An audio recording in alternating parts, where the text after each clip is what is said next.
NPL, PF 부실 등으로 금융이 전반적으로 위기입니다. 경기 침체 시기마다 항상 나오는 화두는 바로 부실 채권 NPL입니다. 대한민국의 금융은 10년 주기로 오고 있어 10년 주기 금융위기론이라고 합니다. 자, 먼저 1997년 외환위기입니다. 그 당시에는 부실 채권에 대한 개념이 없어서 개인들도 채권을 매입할 수 있었고 채권 가격이 정말 종이값밖에 안 될 정도로 말도 안 되는 가격으로 거래가 되었으며 이때 NPL을 매입했던 사람들은 정말 돈을 많이 벌었습니다. 그래서 이때 자산 유동화에 관한 법률 등이 제정이 되어 어느 정도 제도의 기틀이 마련되어 체계를 잡았습니다. 그러다가 2008년에 미국에서 서브프라임 모기지 사태가 터졌습니다. 그 당시에도 우리나라에 다시 한번 금융위기가 닥쳤는데요. 그래도 예전에 채권자인 금융회사에서 NPL이 가치가 있다는 것을 학습을 통해 알고 NPL 자산에 대해서 1997년 외환위기 때보다 더 높은 가격으로 거래가 되었습니다. 하지만 지금과 비교해도 여전히 저렴한 가격이었습니다. 이때에도 많은 대부 회사들이 돈을 많이 벌어서 그때 매입한 채권으로 아직도 주심을 하여 회수가 되고 있습니다. 자, 이제 마지막으로 2019년의 코로나 사태입니다. 코로나로 인하여 돈이 무지막지하게 풀렸고 아직까지 여파가 남아부실 채권들이 터지기 직전으로 언제 터져도 이상하지 않습니다. 그러면 어떻게 해야 할까요? 우리는 10년 주기? 금융위기론을 통해 NPL이 돈이 된다는 것을 학습했습니다. NPL이 부실 채권이라는 건 알겠는데 어떻게 돈을 버는 구조냐인지 간단하게 설명을 드리면 부실 채권을 저가 매입해서 자산가치에 차익 및 관리수익을 창출하는 사업이라고 할 수가 있겠습니다. 다시 말씀드리면 현재와 같은 경기 침체기가 되면 NPL 발생이 증가하게 되고 자산 보유자인 금융기관은 건전성 확보를 위해 매각을 해야 하는데 경기 침체로 인하여 평가 가치가 감소가 되어 매도 가격이 하락하게 됩니다.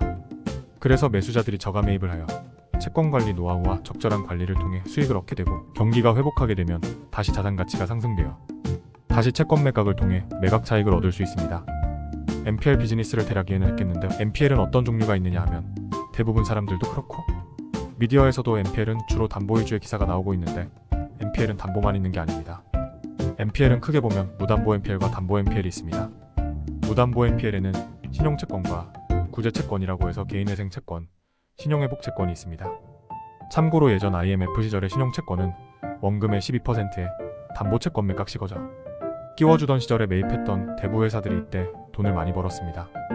신용채권은 상대적으로 담보채권에 비해 매우 저렴하면서 원리금까지 받을 수 있고 시효관리만 잘하면 언제가는 돈을 받을 수 있는 수익률이 다른 NPL에 비해 높은 채권입니다. 그리고 개인회생 신용회복 채권은 구제채권이라고 하며 매월 현금 흐름이 발생하기 때문에 해당받기까지 수익이 없는 담보 NPL보다 매월 변제금을 받을 수 있기 때문에 회사 운영적인 면에서 괜찮은 NPL 채권입니다. 어떨 때는 담보 후순위 NPL에 할인하여 매입하는 매입률보다 특히 개인회생 채권의 매입률이 더 높을 수도 있습니다.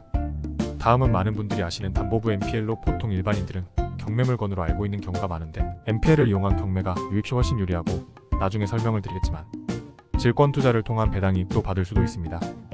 그러면 이러한 여러 종류의 NPL을 실제로 대부 회사에서 어떻게 운용하고 있는지에 대해 살펴보면 자료에 보시는 것처럼 여러 종류의 NPL에서 내가 어떤 NPL에 중점을 둘 건지와 각각의 장단점을 비교해서 매입을 하는데 보통 NPL 시장에서는 신용 NPL만 하는 업체, 담보 NPL만 하는 업체들이 많은데 그 이유는 보통 사람들은 해봤던 것들만 하기 때문에 신용 NPL과 담보 NPL을 같이 하는 업체들은 많지가 않고 나름대로 본인들이 선호하는 NPL에 주력을 하며 업을 잘 영위하고 있습니다. 그렇다면 대략 설명드린 것처럼 NPL을 매입하기 위해서는 대부업이 필수입니다. 그러면 대부업만 NPL을 매입할 수 있느냐? 그건 아닙니다. 전문적인 NPL 매입 기관은 첫 번째로 한국자산관리공사, 연합자산관리, 하나 FNI 대신 FNI 등의 유동화 전문회사가 있습니다. 두 번째로 금융위 등록, 매입 추심 대부회사가 있습니다. 세 번째로 온라인 투자 연계 금융업으로 PEP회사라고 하며 금감원에 부서 신고 후 NPL 매입이 가능합니다. 마지막으로 이지스 자산운용, 웰컴 자산운용, KB 자산운용 등 자산운용사에서 매입할 수 있습니다. 참고로 유동화 전문회사, 자산운용사들은 대기업급으로 담보 NPL 물건 위주로 취급하며 일반인들에게 공시하는 물건들은 대부분 특수물건, 즉 공장, 토지, 숙박시설 등으로 일반인들이 선호하고 돈이 되는 아파트 선순위 NPL 물건들은 매각하지도 않고 투자도 받지도 않습니다. 다만 자산운용사들의 경우 NPL 펀드를 모집하여 수익증권을 발행하여 판매하는 식으로 투자를 받는데 NPL 펀드에 관심 있으신 분들은 자산운용사들을 알아보시면 됩니다. 결론적으로 말씀드리면 NPL에 관심이 있으시다면 당연히 대부업부터 이해가 필요하고 또한 채권 회수를 위한 신용정보사들의 특성과 업무 영역까지도 어느 정도 이해가 있어야 차후 대부업을 하시든지 NPL 투자를 하시든지 알고 계셔야 한다고 생각되어 대부업과 신용정보사 그리고 채권 회수를 위한 법 조치 등에 대하여 알아야 하며 자세한 내용은 다음에 다시 알려드리겠습니다.